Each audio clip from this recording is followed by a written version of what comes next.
На этом видео посмотрим на такой плеер Shina On.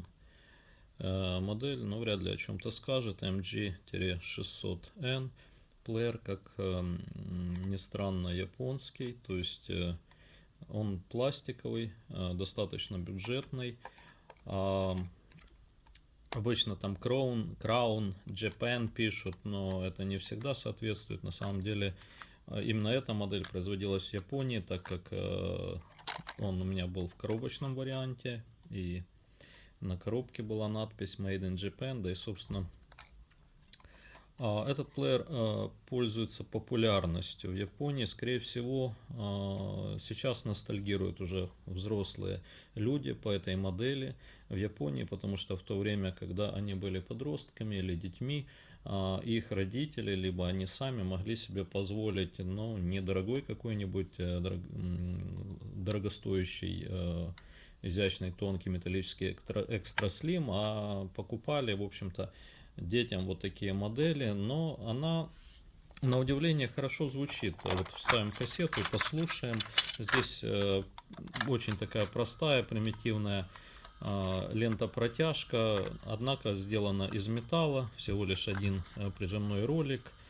Скорость подмотки равна скорости перемотки вперед, соответственно подмотка, так сказать, регулируется количеством ленты на бобинке и вращением тонвала, в общем-то. То есть все очень примитивно, однако аппарат неплохо звучит. Вот с такими он наушниками поставлялся родными. Здесь такая дымчатая крышка кармана кассетоприемника, через которую видны бобинки кассеты. В общем-то, как вращаются. Ставим наушники получше качеством, чем те, которыми комплектовался этот аппарат. Но нужно сказать, и с теми наушниками в то время звучал он достаточно неплохо. Вот так его звук. Громкости запас достаточно, несмотря на время. Ничего не окислилось, громкость не шуршит. И хочу сказать, что этот аппаратик хороший звук, сбалансированно, я имею в виду, выдает. Вот громкость не на максимуме, процентов на 70 сейчас установлена, но звучит аппарат громко. Так вот, для себя я объясняю популярность этого аппаратика прежде всего тем, что многие хотят вернуться в свое детство и послушать такой аппарат, который, возможно, был первым. Производился он для японского рынка, продавался в Японии, поэтому с точки зрения, скажем, сложности или какой-то какого-то полета инженерной мысли, какой-то фантазии здесь нет ничего. Здесь все достаточно примитивно, базовые функции. Однако звучит приятно. Я бы сказал, даже очень приятно играет аппаратик. И такой примитивный. Питание мы видим от двух батареек стандартных пальчиковых осуществляется. Никаких больше здесь разъемов для внешнего питания нету, разъем только для наушников, и соответственно регулятор громкости. То есть громкость, перемотка вперед, воспроизведение и все. Поэтому для меня и было несколько диковато наблюдать то, что этот плеер каким-то спросом пользуется. Наверное, прежде всего за счет своего хорошего звука, хорошего звучания, можно только этим объяснить, что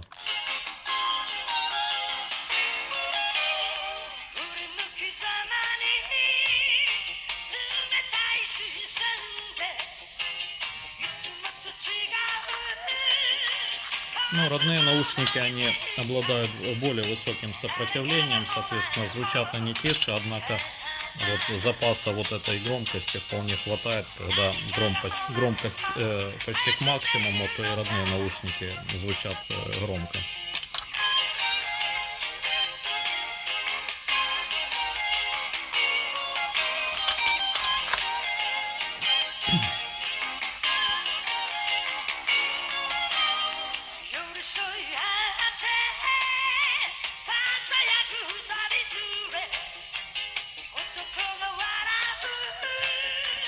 Shinaon MG600M Japan.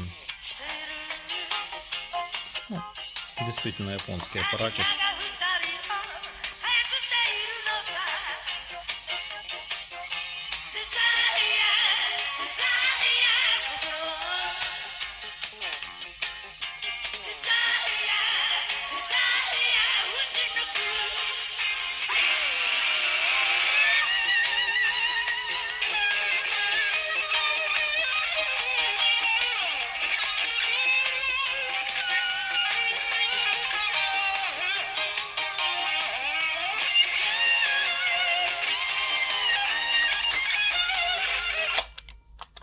Ну, вот так вот он играет.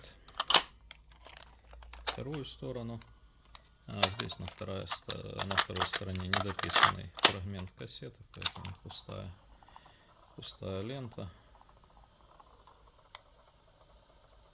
Ну, мотает не быстро, но и как бы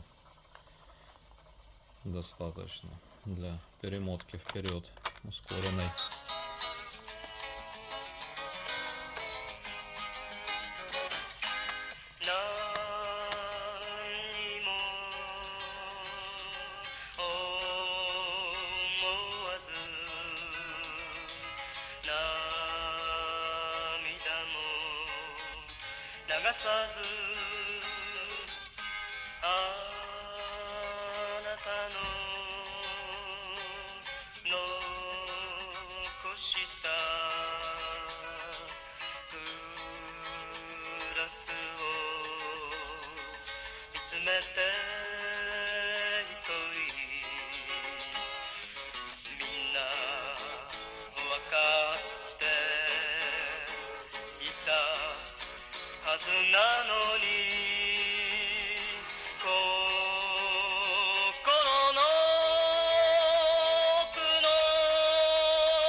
Ну, вот такой Audimate, аудиоприятель, как написано здесь. Много чести, конечно, больше чем 8 минут снимать об этом аппаратике. Но, тем не менее, вполне приятный, презентабельный, винтажный, старинный, редкий, простой, примитивный, однако неплохо звучащий аппарат. Благодарю за просмотр, всем пока.